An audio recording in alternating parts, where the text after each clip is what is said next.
And hello, good morning, good afternoon, and good evening. I'm Phil Brown, Course Director for the TESOL Certificate Courses with iTDi, the International Teacher Development Institute. Thank you very much for joining me today for our Q&A session about the iTDi TESOL Certificate Courses. We've had lots of questions about the course structure, what's included in the course, and also, of course, about pricing and so on. And some of you have already taken the demo lesson for free that we offer you, and also joined us in one of our special live tutorials to give you an inside look into what it's like to actually learn together with us. So we're delighted to have you join us today, and like to dive in a little bit from your perspective as you go through our website, for example, and see what there is about the course and answer some of the questions that you've sent to us. Okay, so let me share my screen, and let's start where many of you have come in. And here we can see many of you come to this page first, or have seen one of the videos about what do you want out of a TESOL certificate course, or what do you get in a TESOL certificate course. And some of you come directly here, and others of you sometimes come through the course description pages, which we can go back to as well later, and also the 140-hour TESOL certificate course description. So we have those two, and I'm going to walk you through some of those today. Okay, so it doesn't really matter where you start from. They all link together, and information can be seen. As many of you know, we have cohorts starting in September and also in March each year in general. Okay.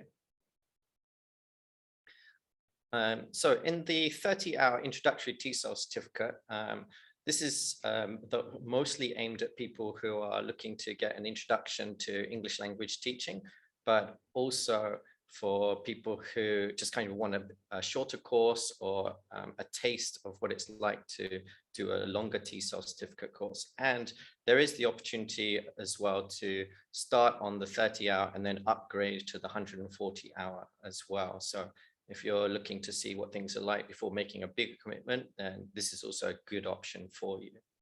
And basically in this course, we aim to give you that basic introduction. We have 3 units, and the first unit is about teaching vocabulary, and we have a unit on teaching grammar and how we present it, teach meaning, check meaning, and so on.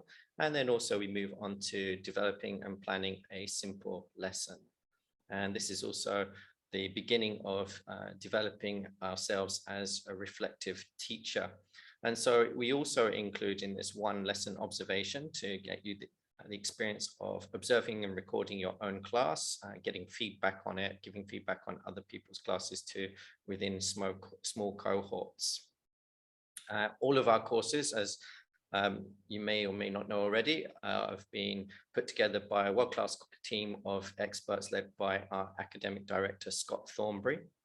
And we have highly experienced and dedicated personal tutors to support you throughout the process. And then we have our live community support as well from teachers, tutors, and mentors around the world.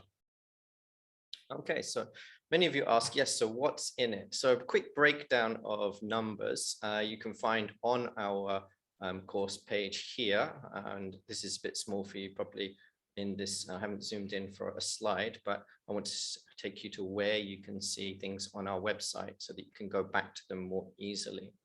But basically the short course has 9 self-study lessons, and then we include 4 tutorials that are 90 minutes each on either a weekly or 3-weekly basis, depending upon the pacing that you choose.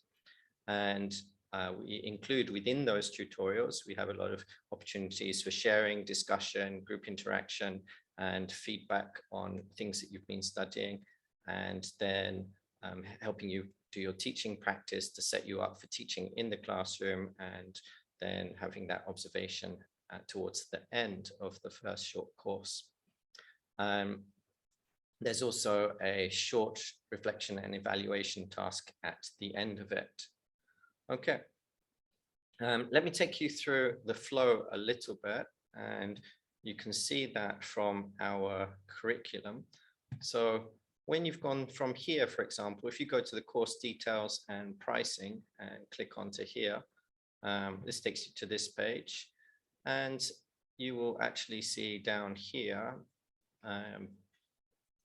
both the 140-hour and the 30-hour options. And online, you can simply click and also open up our curriculum. So we try to be as transparent as possible so you know what you're getting, and we're very happy to answer any of your questions that relate specifically to the course as well.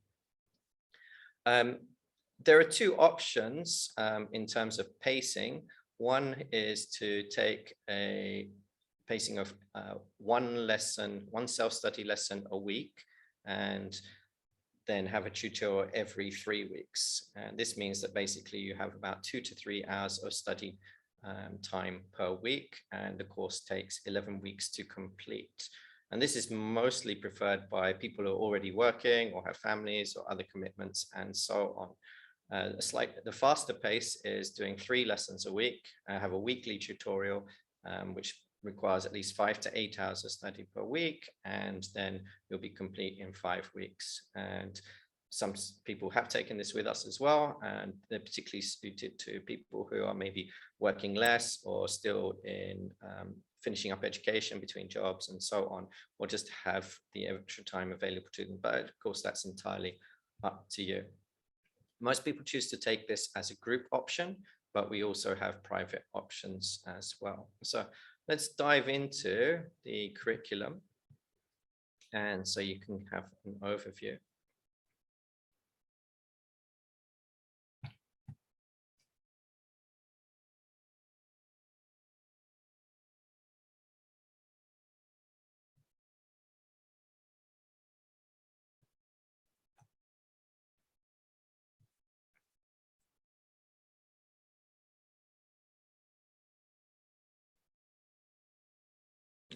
Okay, so I'm going to extend this on my screen so you can see more clearly here. And let's just take a look here together. Firstly, you can see that we have this set out as, this is the 11-week example, which is the most preferred choice. And you can see that in Unit 1 over here, you'll basically study 3 lessons. As I said, if you take it at this pace, most people kind of look at doing 1 lesson a week of self-study. And these then are your preparation for tutorial 2 in week 4, after you've had the orientation in week 1. Most people spend between an hour and 2 of self-study online. And these include interactive tasks, like in our demo lesson that you've done already. Most of you have asked us about this and taken the vocabulary lesson already. And then second units look further at teaching vocabulary, conveying meaning, highlighting form, and so on. After doing that, week 4, we meet for 90 minutes in tutorial, where you have a chance to reflect and discuss, go a little bit deeper on the topics, vocabulary that you've been studying. So this is like a flipped learning experience. And then during that session, you also have small teaching practice demonstrations to your peers, where you can practice techniques and develop those techniques in order to then prepare to implement those into your classroom. If you're familiar with techniques already, then we're looking at honing those skills and also adding more strings to your bow and increasing the number of techniques that you have and can use fluently and comfortably and confidently in your classes. So this is kind of basically our flow through module 1, is to then study those 3 lessons, then have a tutorial, and then be able to put those into classes in practice. And you'll then work towards recording and sharing that in your first teaching demonstration video, which we then share in a private forum, and you're able to get feedback and reflect upon your own experiences, think about what you did well, think about what you'd still continue to work on. One of the things that our past participants always note is that, there's always that challenge of recording your own classes the very first time, or watching yourself on video, getting used to watching yourself on video, and then being able to look at our own teaching objectively. It's very easy to feel quite self-critical, nervous, or shy about it. But as we are able to do that and open up and do so, then we find that's where we can really start to grow and see the gaps between what we want to do, what we think we're doing, and what we're actually doing in practice. So all of these lessons, they're there to support us by bridging theory and practice and merging what we do in our teaching and the actual kind of understand that we have a more research-informed teaching practice. We're developing the skills that we need in the classroom and the techniques that we implement, as well as understanding the methods and the reason behind some of the teaching methods, and understanding, sometimes also the gaps between how we teach and how our students learn. In module 2, in unit 2 of module 1, we then look at the PPP lesson, which is very commonly known as presentation, practice, and production. And this is kind of a staple way which is covered by a lot of different courses, and is also how a lot of textbooks have been written. And that kind of flow is familiar to many of us from our own learning experiences in classes. One of the differences between our TESOL certificate course and other courses is that we're not necessarily trying to say, oh, this is a PP lesson, you must teach this way, and we're going to evaluate on how well you implement this in your teaching. For teachers who are very new, then this is very useful to be able to learn this as a first kind of methodology. And it's often the way that teachers are trained.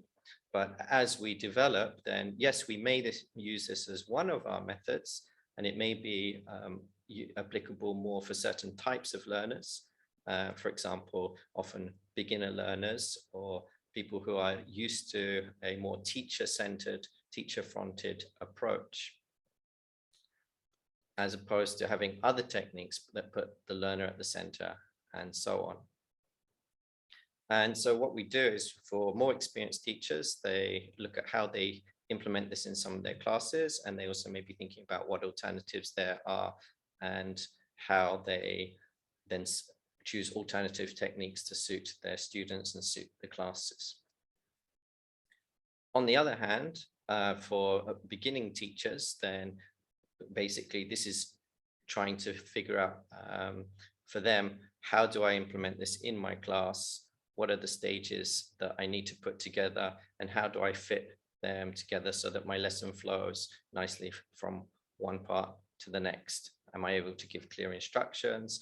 Can I set up tasks clearly, and can I manage them and facilitate the learning in my classroom, and then give appropriate feedback on the outcomes?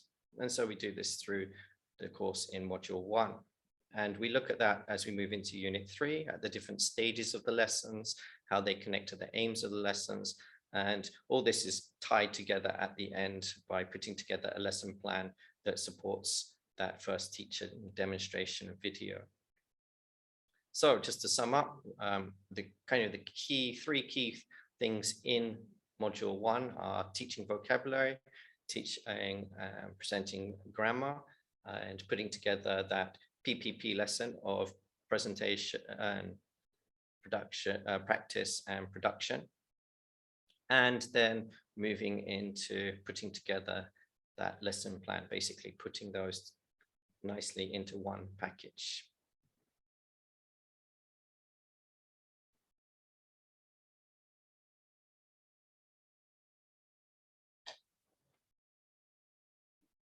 Okay.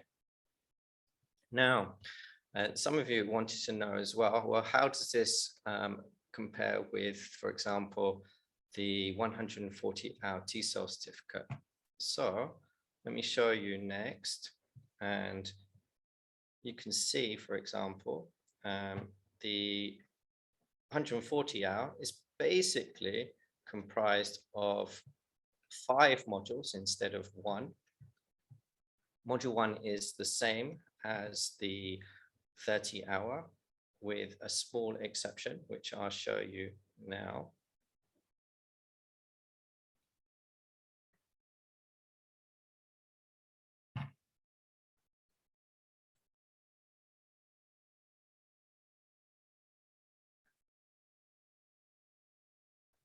Okay.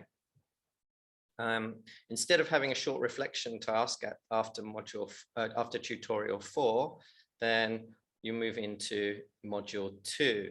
Okay, and in module 2, we then look at things like practice activities, moving from controlled practice to meaningful practice to more freer and open, less controlled practice, and looking at the activities that support that in our classes, both in speaking and in writing practice.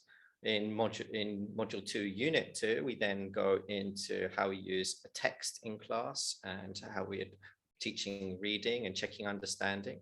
And then in module 3, we focus on a listening lesson and looking at, for example, tasks before listening, during, and after. And we consider, for example, how we use authentic video compared to materials that are specifically written for our learners. During this time, we're also thinking about our techniques that we've been learning from module 1 and having more opportunities to implement them in practice. We continue to develop our teaching practice through our peer teaching practice in our tutorials, which are then also implemented in our own classes. And then we have 3 teaching demonstration video recordings that we do. We record 3 of our own classes with our own students. And this is kind of one of the really key differences about the way we design this course. Quite often when we do teacher training courses, we might be doing a teaching demonstration and observation by teaching someone else's class or part of someone else's class. And the real challenge, of course, is that you have to build that rapport, get to know those students, and then you might be doing another observation on another class, and so on. And all of that that time, and then trying to explain, oh, why do I do this, and understand what techniques do I use with these students, and so on, can perhaps be often better used when you're teaching your own students who you've already established that rapport, you've gotten to know them, and so on. If, however, your classes are new, still you'll be doing that from module 1, and as you get into module 2, you're still working with your own students.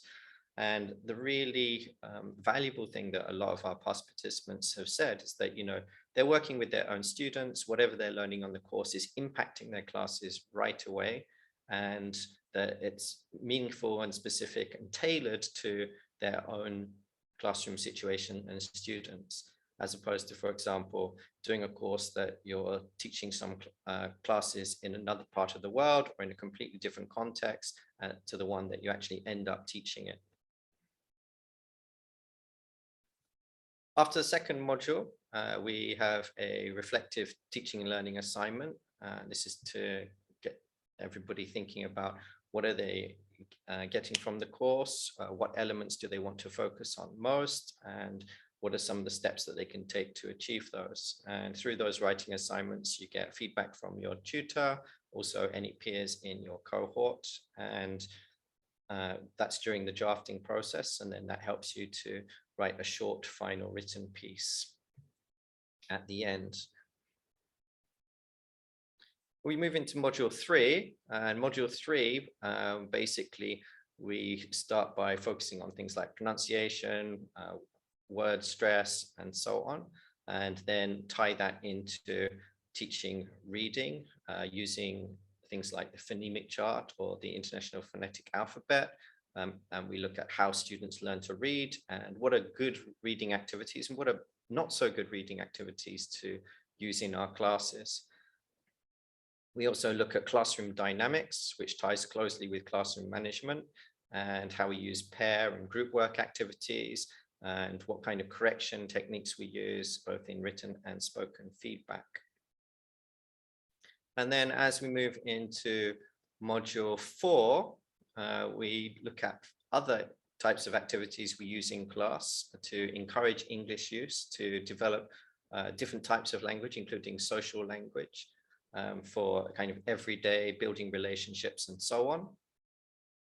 How we set up and create information gap activities that give students a need and a reason to communicate, how we make these more meaningful and personalized for our students, and also how we might use dialogues and role plays and motivate them to use language outside the classroom and prepare them for situations that they will encounter, whether they are living in a English-speaking country, or if they are going to visit an English-speaking country, or they're using English in their own country as a second language or a foreign language. And then we look at how we use course books and how we can adapt them to our own context, and also encourage learners to take more control of their learning.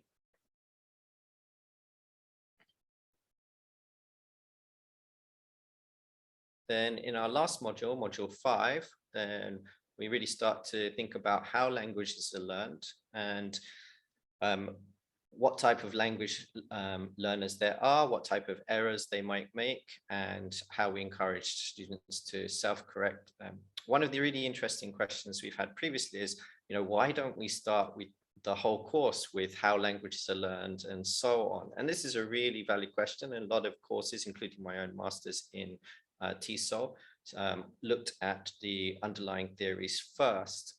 And we thought about this long and hard, and what we came to appreciate is that if you've been teaching already, when you start reading about how languages are learned and theories, you can reflect on your own language learning experiences, but you don't have any teaching experience so much to anchor them to. And whereas if we've gone through this course and you've done 4 modules at this stage already, you have more real examples that everybody's already familiar with. You've done your teaching demonstration videos, you've talked about them, you've reflected at them. And now you already have these concrete examples that are recent and fresh. And so it's much easier to then look at some of the theory behind how languages are learned and be able to have more connected discussions that have real life examples that you'll share and can talk with together. And so it makes it a much richer experience to kind of put the practice first and then look at the underlying theory afterwards, as opposed to the other way around. And we found that course participants feel that this makes a lot more sense by the time they get here. As we go through module 5, we also look at writing, which is probably the hardest of the 4 skills of listening, speaking, reading, writing for our students to master. And that flow within our syllabus also kind of reflects that. So we have covered all 4 of those main skills. And we also look at finally testing and how we test both receptive skills, listening and reading, and productive skills, speaking and writing. And finally, we think about how we reflect on our own teaching, continue building our reflective practice, and consider self-evaluation too. And then finally, we will be doing our written assignment number 2, which we've made as practical as possible, thinking about our teaching, what is our teaching philosophy or our teaching approach, and being able to articulate that more clearly by the end of the course. And one of the things that we see both amongst new teachers and experienced teachers is how over the period of the course, they get a lot more comfortable at using ELT or English language teaching terminology, talking about concepts that become familiar to them, understanding all these acronyms, like from the PPP we mentioned earlier to technical words like task-based learning and so forth.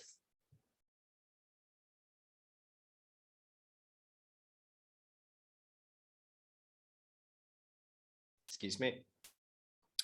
Okay.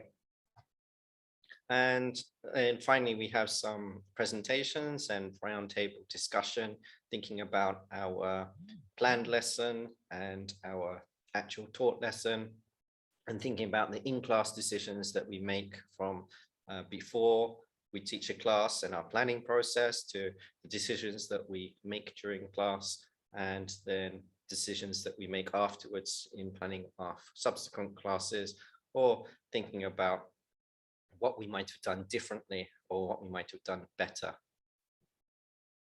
So that's kind of basically taking you through the flow of the 30-hour introductory course and the 140-hour TESOL certificate course.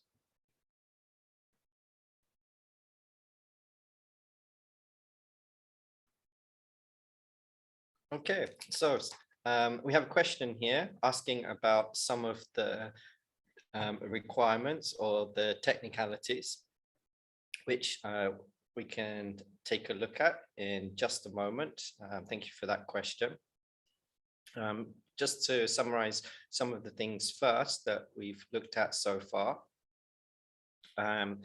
Really, we're looking at, in the course, you having opportunities to develop those teaching techniques, to see the different activities that we put together, what kind of methods you can implement to be able to teach listening, speaking, reading, and writing, those 4 skills, how we link those activities and skills together to develop fluency for our students, confidence, accuracy, how we teach vocabulary and grammar, as well as pronunciation, how we give correction and feedback, both during tasks or at the end of a task and at the end of the lesson, and how we connect those to our lesson aims.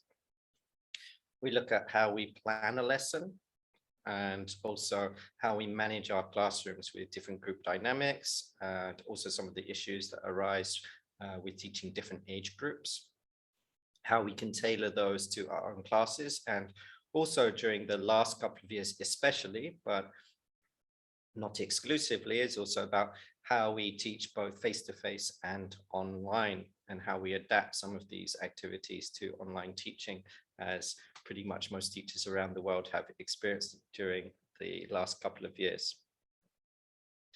And we also, during the course, that isn't included in, when we look at a curriculum, we also have lots of resources, materials, websites that are shared, and so forth.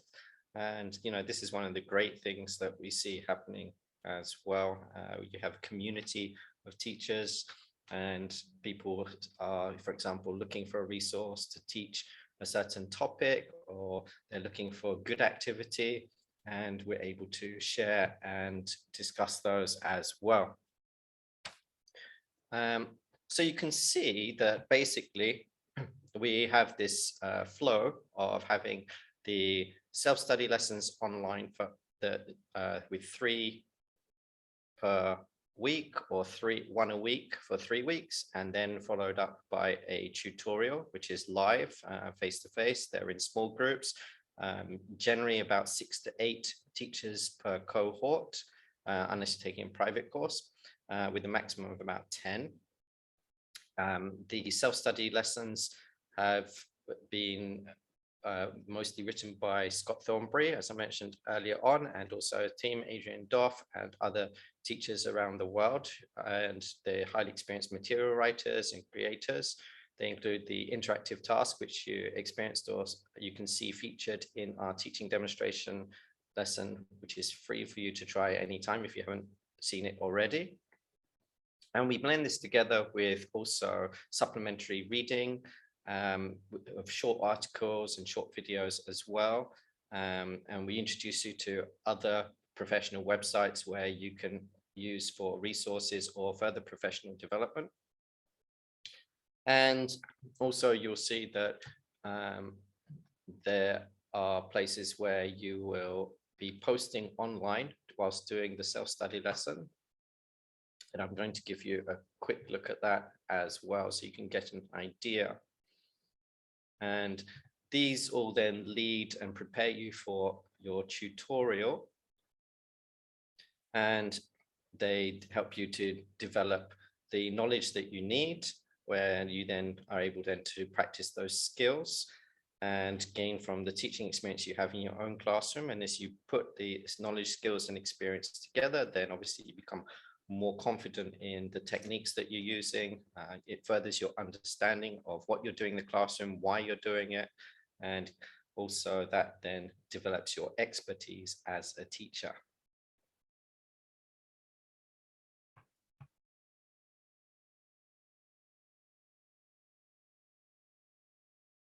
Okay, so just a quick reminder then as we go back and take a look.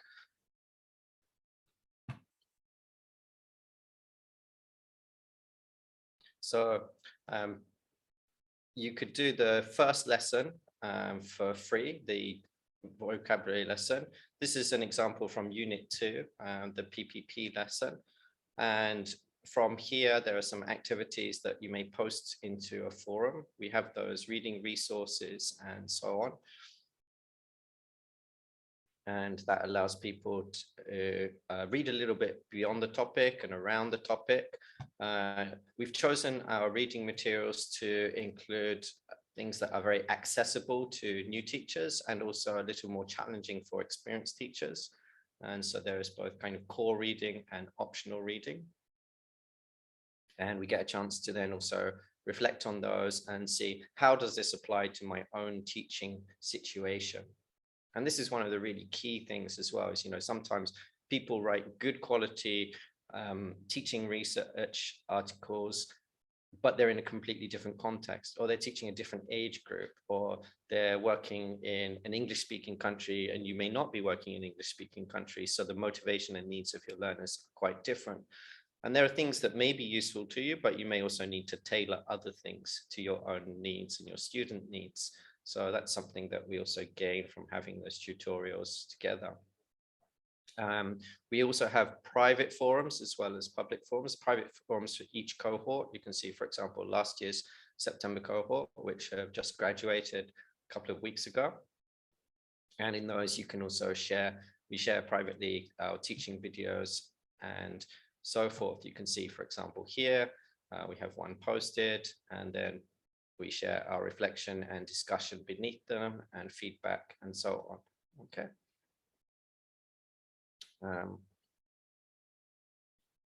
And then this is a quick example of a assignment, and you can see too, we use a process writing approach where you can draft your outline, put your ideas together, get feedback on them, and help you through the writing process as well.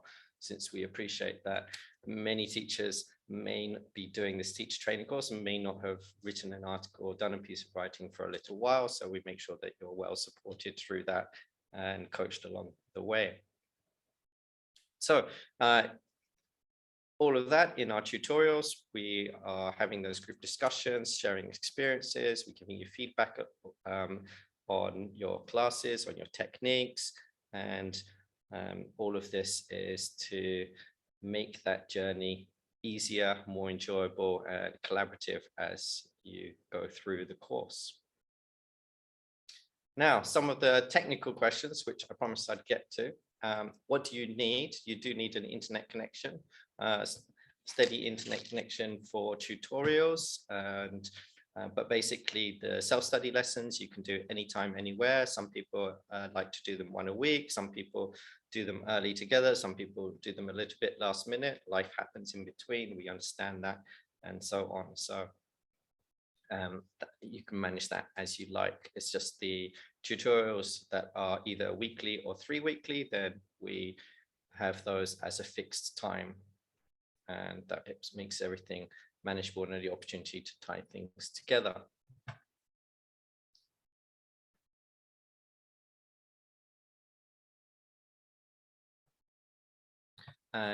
One of the questions here we have is about what language level do I need to be in order to take this course? So you'll see this actually when you go back to the registration page, there is a register now button, and we invite you to register. It's commitment free. At this stage, you don't have to make any payment or anything else. It's just about registering your interest and thinking about what times are suitable for you and what courses are your preferred option. So I'll just take you into that here. And you can see that clicking any of the registration buttons will take you to this page. And quite easily, you fill in your name and so on. Tell us a little bit about your context or the context that you are going to teach in, whether that's kindergarten or university, language school, and so on. The language ability, we're looking at being at a CEFA level B2. That is the Common European Framework for teaching English. And we will put a link back in on this page. But you can see, for example, when we talk about what do you need in your course, here, CEFA B2, and we've conveniently linked this to a descriptor, so you can see what should I be, should my level be at in understanding, speaking, writing, for example, at a B2 level. Oh, sorry, that one is here. Okay, and these are descriptors for all the different skills, and you'll be able to kind of match up where you are along this band. Yes, a good question is, okay, what if I'm not at the B2 level currently? We do have an English for Teachers course to help teachers move towards a B2 level and beyond, actually. And that's focuses, it's like an English for specific purposes. It's actually for teachers who are using English or want to become better at using English in their classroom. Okay, and yes, some people have mentioned for example, if you take a CELTA, you do need a higher language requirement like C1, C2, and we've taken that into consideration, and we found that teachers can work with us in our materials if they're at the B2 level, and we can support you through that as well.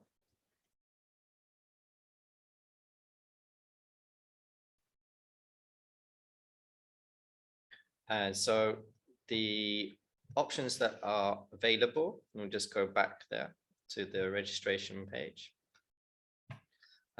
So here we'll ask you about which option do you prefer? Do you prefer a group, or do you want to take it as a private course? Occasionally we have teachers who, because of their scheduling, they need a bit more flexibility, so they opt for a private option. If you're taking a group class, we just ask you in question 7 to select the times that are suitable for you. If you're not sure what the time conversion is from Greenwich Mean Time or Universal Standard Time, then there is a link here to show your local context and what time it is for you. If you have other options, you can click here and later in question 9, put your preference in, and we'll see if we can accommodate you. And then just let us know when you would like to start, September this year or March next year. Obviously, if it's a private course only, you can just let us know as well separately in answer number 9, where you can also tell us a little bit about yourself and your teaching experience. Okay, and if you then submit that through, you can see there's no commitment again, and you can sign up to our community newsletter if you like. Again, that is optional. Okay, then we'll take that information and then we will get back to you as soon as possible after that, usually within a couple of working days.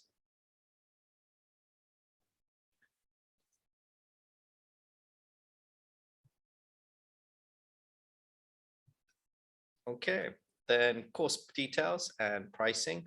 Yes, that's on our website in the course details and pricing page, which I showed at the beginning of this session.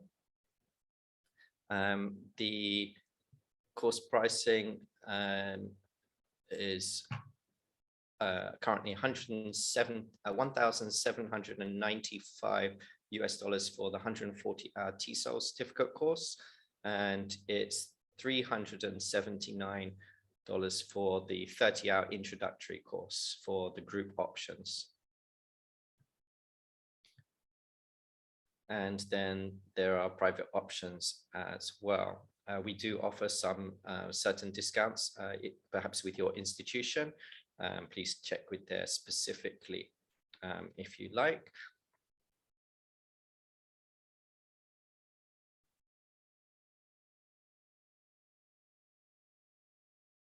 And yes, for our iTDi community as well, from time to time, we also run special offers and campaigns. So if you're signed up to the iTDi news and community newsletter, not only will you find out about what's going on amongst teachers in the community, what kind of professional development opportunities there are, but also any special offers or discounts on any of our courses, whether it's the TESOL Certificate course, our advanced skills courses, our self-study, and so forth.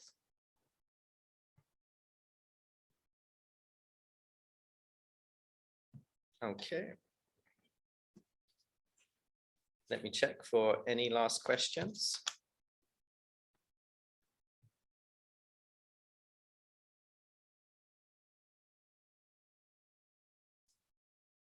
All right. Yes, thank you very much for joining me today and for listening patiently, sending all your questions, whether you are here in person or sent them in earlier. It'd be much appreciated. And I hope this has been helpful, useful, and informative for you. And have a very good day or good evening. Thank you.